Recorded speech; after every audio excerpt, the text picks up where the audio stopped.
Hey, it is Eric Arnold, sometimes known as the Big E, and we're in the sports barn. It's finally baseball season. The 2023 baseball season is upon us, just in a very few short hours here at, what is this, the 30th of March, Thursday, in the wee hours of the morning. And we're looking forward to opening day. We're looking forward to a big season, our third season, picking MLB games on the internet. I've said that, I keep saying it's a 10-year project. So I guess we're into year 3 of the 10-year project.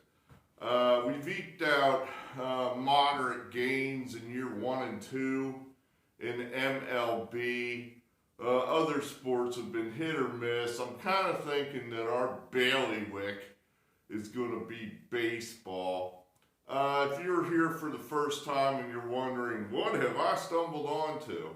Well, I handicap sports, and baseball's pretty much, I'm getting to think, my specialty. Now, I never have solved the sound issue here in the sports barn.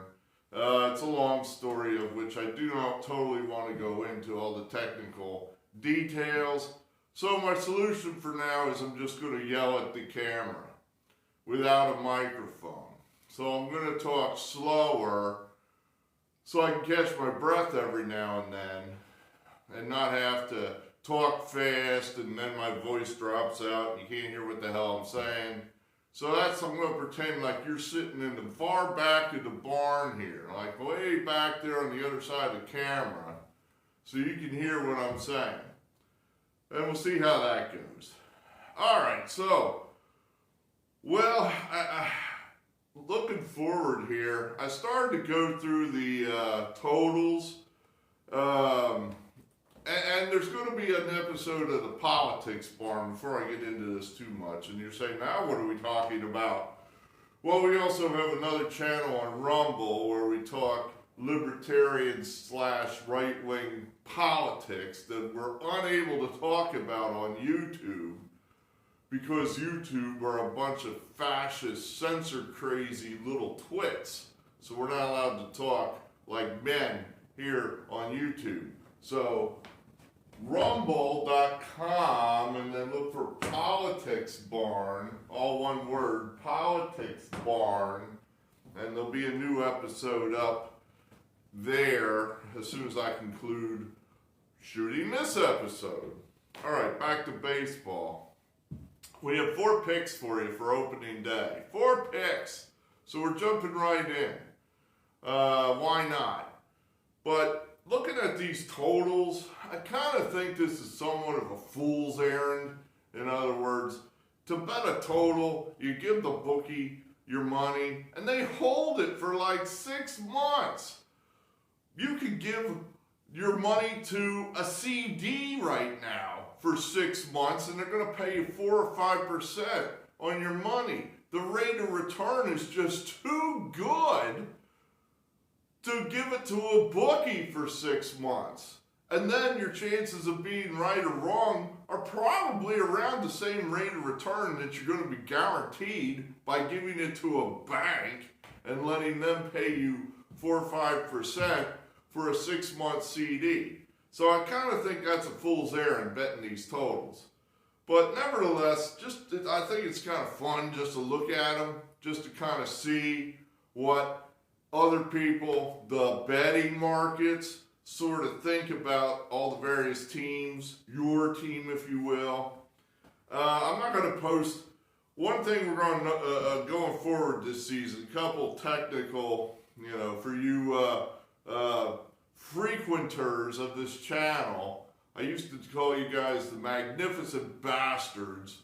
Why not? There's not that many of us anymore, but you're still there.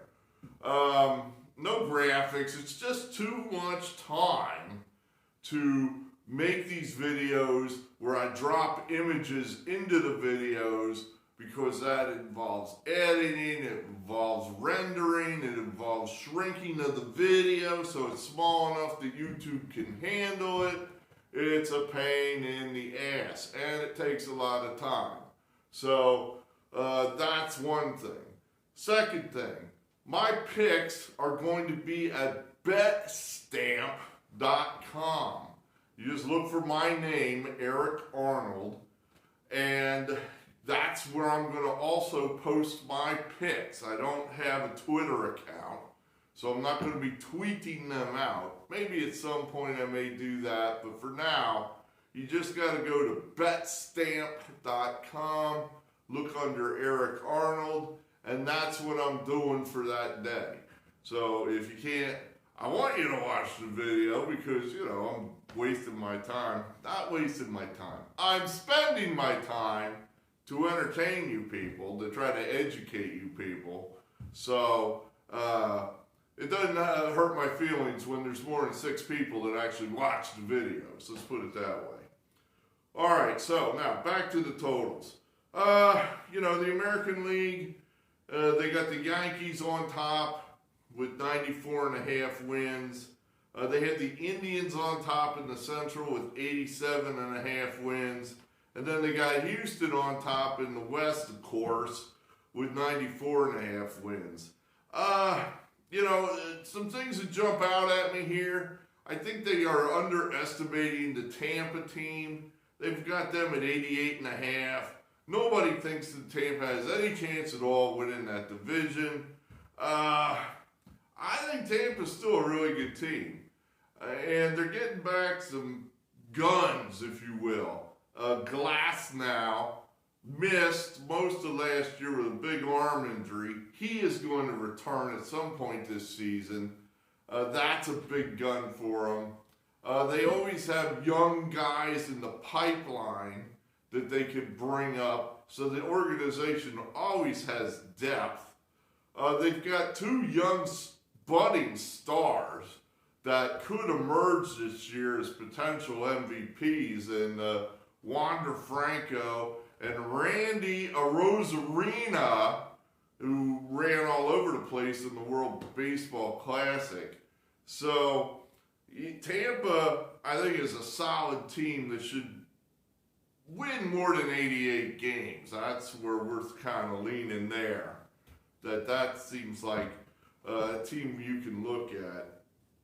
Cleveland at 87.5, that's too low. We definitely like the Guardians of the Cuyahoga. We definitely like those guys to, win this division and win more than 87.5 games in doing so. Great starting pitching, good bullpen, young players that probably aren't going to get hurt, pretty good defense. I don't know there's a lot of holes in that Guardian team. I think they are definitely... See, I keep looking over there. I think there's a mouse over there. Oh, no, it's windy outside. I see what's going on. The door's just moving back and forth. There are mice in here, that's for sure. But it is a barn, so that's to be expected. Oh, what else we got here? Oakland. Oakland at 60. No, I'm sorry, wrong on that. 59.5. 59.5. I'm not sure I've ever seen a number that low. So they're saying that Oakland finished with 60 wins last year. They did, 60 wins. And they're going to be worse this year. I don't think that's possible. I definitely think Oakland's going to win more than 60 games. On the downside, Baltimore there at 76.5. I like them down. Minnesota 84.5. I'm not thrilled about that team. And then the Angels, you can always mark them down. They're a perennial disappointment. That franchise is a mess. How the hell you could have 2 first ballot Hall of Famers on the team and be as bad as that team? That's how bad that franchise is. I don't know that's ever happened in the history of baseball. I have to think about it. Has there ever been 2 first ballot Hall of Famers on the same team at the same time, and the team's been this goddamn terrible? There's your homework there, Bruce Franklin. Look that one up. Try to figure out if there's ever been another time in baseball history, or what about you, Pittsburgh Louie? I hope you're out there somewhere here in year 3. Has there ever been a time where 2 first ballot Hall of Famers are on the team at the same time, and the team's been as bad as the Angels have been over the last, 5 years? How long's Ohtani been here? So, the Angels are at 82.5, and that's still too high for them. All right, what else we got here? National League. Right off the bat, the Phillies jump out at me. They're at 87.5. 87.5. The Phillies played 97-win baseball once Joe Girardi was canned, and they brought in Captain Canada, Rob Thompson. So Captain Canada, probably one of the greatest managing jobs in the history of baseball, had the Phillies playing at a 97-win clip, which took them all the way to the World Series and just short of winning the whole damn thing. And this team is better than the last year's team, which won 87 games, I think. So that's wrong. The Phillies are going to win more than 87 games, so that's wrong.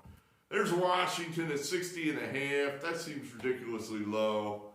And Washington has been accumulating talent here as they've been selling off their superstars. Some of this talent has got to be ready, just about major league ready. You know, the kid from the Dodgers, the catcher, you know, maybe he starts to contribute this year. So we think that's low. In the Central, I think St. Louis is the best team in baseball, and that's our pick to win the World Series this year. We're going to go with the Cardinals. They got bad luck last year in losing to the Phillies. They should have beaten the Phillies. They had bad luck. I don't know anyone beats them this year. They just have such depth in that organization. Young, talent, established superstars, pretty good starting pitching, good bullpen, good fielding, speed. They got it all. So that's our pick to win the World Series is the Cardinals.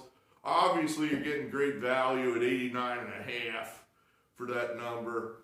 I don't know why. The Cincinnati Reds are 64.5, and I just had this inkling that that's too low. I don't know why. Last time I had one of these inklings, I said Kentucky was going to win the basketball tournament, and you saw how far that went. So, but I think that's too low for the Reds. I couldn't give you one damn reason why. On the downside, we got a really good feeling here on the Mets. They're going to fail this year. The Phillies and the Mets are never good at the same time. Never good at the same time. And the Phillies are going to be good this year. Therefore, the Mets are not. I think it's already happening. They've already lost Tyjon Walker, Chris Bassett, Edwin Diaz, one of the best players, one of the best closers in the game. Everybody saw him with the tragic injury in the World Baseball Classic. Their best players, I think, are on the wrong side of 40 with Scherzer and Verlander. So I don't like the Mets this year. I'm thinking it'll be the Braves and Phillies and that division. And then, I don't know, the only other team I saw on the downside, maybe the Giants, but I didn't have a real rationale for that one. So, teams I think we're going to be looking out for is pretty much the usual suspects. The Cardinals, the Guardians, the Astros, those established good franchises. Those are the ones that we're looking for. And we'll be looking to play all year long. But, you have to keep an open mind in that, for example, I saw on my little Twitter feed, again, I don't have Twitter. I don't know, it came on my phone, and I don't know what little app was showing me what little article, but it was a bunch of sports writers that were picking who was going to finish where this year. And there was about 7 of them. All 7, for example, and this isn't the only example, had the Cincinnati Reds to finish last. They all had the Detroit Tigers to finish last in their respective divisions. When they're all people pick the same thing, you know they're wrong. That's how I knew we were screwed in the Super Bowl. When every last talking head on that Super Bowl telecast picked my Eagles to beat the Chiefs, and the Eagles were only like a 1.5-point favorite, yet all the talking heads picked the Eagles, then I knew I was screwed. It's like, whoop, that's it, we're dead, and we were. So that's where everybody thinking with the same brain on teams like Detroit and Cincinnati, that's where I'm kind of thinking these are teams that are going to surprise people. I like Detroit. I think that's a team that's going to make some moves. But, you know, the line adjusts. You know, you only get a window for about a week or two, and then the line will adjust. So that's kind of where I think it's a little bit of a fool's errand, picking a team at the beginning of the year, because there may be no value on that team within a month. So, you know, you just kind of keep a somewhat open mind and try to identify teams that are getting hot, teams that have exceeded expectations but now are cooling off and coming back to earth, good teams that have gotten off to shitty starts like the Phillies last year. Now, in fairness there, I called the Phillies a bad team for probably the first half of the season. That's a perfect example of things that change. Things that change. They fired the crummy manager. A big change. They got rid of some of their terrible, slow, overpaid, poor defensive players. Didi Gregorius comes to mind. And they started playing some of their youthful guys who contributed more to the team. They brought in guys like Edmundo Sosa, who can catch the ball. So that is a team that made changes throughout the year and improved throughout the entire year. So you got to pay attention to that sort of stuff. All right, enough. Let's go ahead and give you the 4 picks here. The 4 picks. I didn't see if I got a marker here. I did bother to clean the board, though.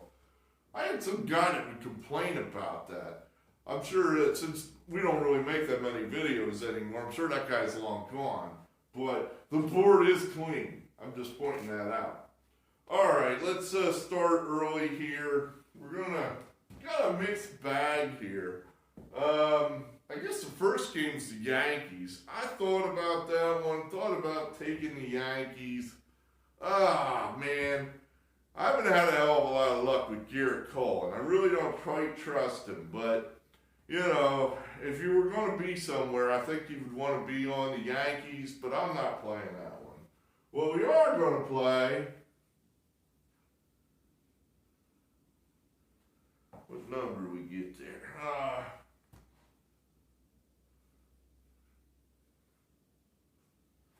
The Tigers plus 205. And you're saying, that's insane. Well, here's the thinking. McClanahan is overrated.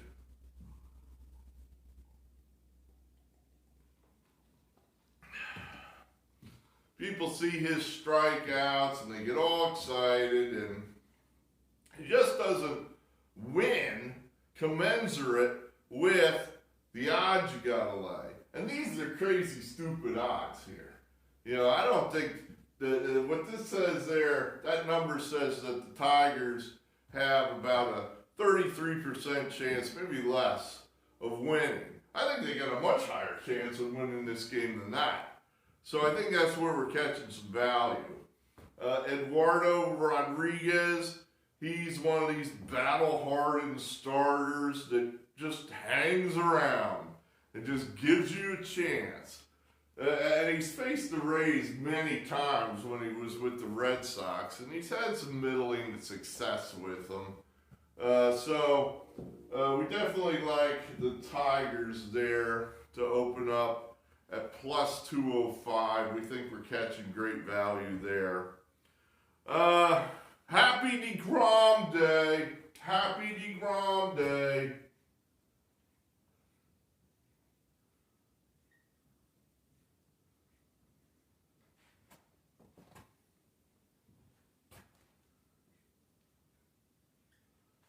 Rangers minus 132. Now, a word to the wise. We already played the favorites. Those bets are in. The underdogs, we're going to wait. And I've never quite lined this up exactly right. But generally speaking, you play the favorites early, you play the underdogs late, in that the odds on an underdog will often float up, right until game time. Whereas the opposite happens on the favorite. In other words, money usually comes in a little more on the favorites than it does the underdog. So if you want the underdog, well, you just wait, and you're often going to get a better line late than if you bet it early. That's not a guarantee, and it doesn't always happen. But that's generally the rule of thumb. So we're going to wait on the Tigers and hope that number goes up. But we're jumping this one right now. Rangers minus 132. Jacob deGrom and the Rangers versus the National League champion Phillies and Aaron Nola. deGrom, not my favorite pitcher. If this is not your first day here in the sports barn, then you know that. He generally chews up money. He's not good value. But he owns the Phillies. That, I believe he's thrown 20 games against the Phillies, something like that, and his team's won 16 of them. So he owns them. So here are the Phillies, and they're going to face deGrom tomorrow. And, it's going to be more of the same. You're not paying a fortune. Usually, you're paying deGrom. You're paying minus 200, minus 250. Hell, even worse than that sometimes. Minus 300. Crazy, stupid money. Minus 132? Oh my God, that's a deal. This guy's likely going to go out there and give you 5 innings of shutout ball. So if the Rangers get anything off of Nola, you're almost home. So yeah, we like this one pretty well. Definitely. We're going to go ahead there with the Rangers. And then these times on these games, I'm not 100% sure of. I think these are mostly all afternoon games. I'm not 100% on that.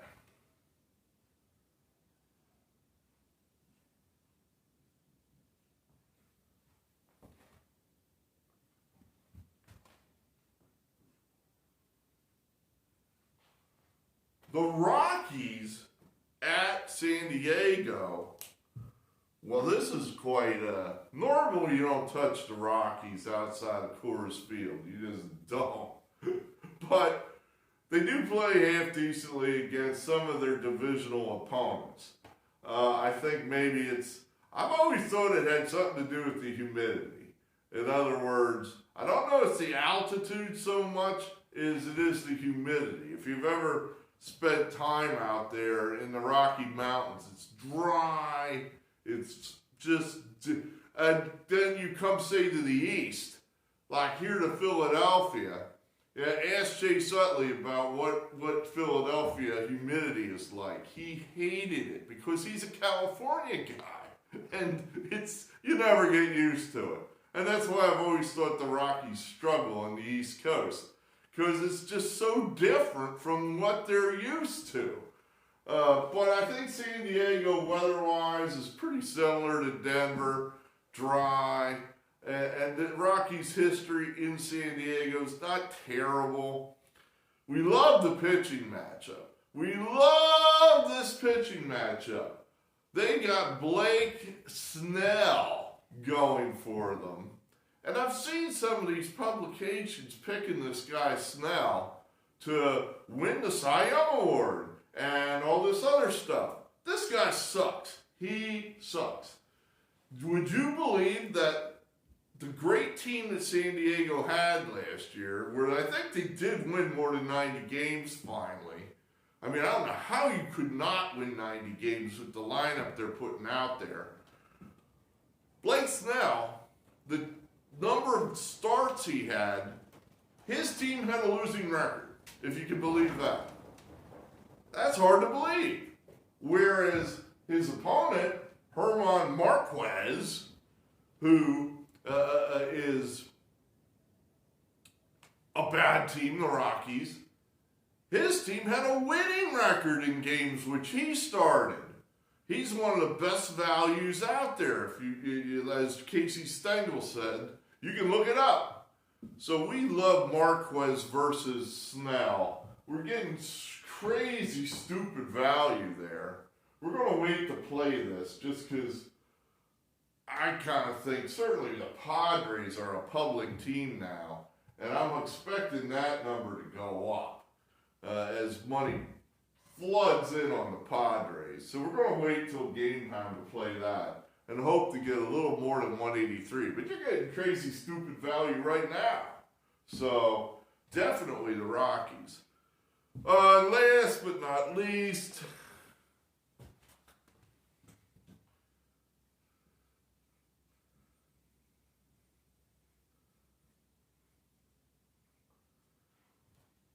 Astros 155. If you can't beat them, join them, I guess. That's the team the Phillies could not get over the hump to win their third world title in 170 some years of Phillies existence. Just couldn't beat them. And I think you're getting good value there on the defending champions at minus 155. The White Sox are nothing special. I think the Astros are better in all phases. I like Valdez, Framber Valdez over Dylan Cease. Think we have a slight advantage there. Bullpen-wise, the Astros definitely have an advantage. Lineup-wise, the Astros have an advantage. They're at home. All that adds up to, that number should be minus 180 or higher. And maybe it will be by the time the game starts. We took it right now at minus 155. But we think we're catching some real good value there. Other games that looked intriguing to me, definitely we loved Shane Bieber, but I don't want to get in front of that home crowd out in Seattle. I got a feeling they're going to be hyped up to the max tomorrow night. And that just feels like a little bit of a bad spot there for the Guardians. So I laid off there. You're paying a fortune. I mean, an absolute fortune for Max Fried. And he is a premium pitcher with the premium team, the Atlanta Braves. But on the first game of the season, man, there's going to be 161 more of these, so we took a break there, just kind of like, I don't know, this strikes me as one of these could not just ruin our day, could ruin our week if you miss that one. So we let that one go, but these are our four: Tigers, Rangers, Rockies, and Astros. So that's what we got here for you on opening day of 2023 baseball season. So yeah, we're looking forward to a great year. I don't know how many videos we're going to make a week. That's probably just going to depend on my energy level, the time that we have, how busy I am. I'll do my best to try to get more than like 2 a week, but probably not 6. So somewhere between 2 and 6. 2 and 6 here. Right here, not the pencil boxes, but the erasers. That's from The Jerk. That's from the movie The Jerk. All right, Politics Barn episode coming up. Thanks for being here. Let's have a great year, right? Let's have a great year. Let's see if we can put the band back together. Let's see if we can get Bruce Franklin and Pittsburgh Louie and a subscriber F and some other of these guys back involved and get more than 3 people a day watching these videos. All right, great. I'm Eric Arnold. I believe in free speech. I believe in winning baseball. So let's have some. and let's do this.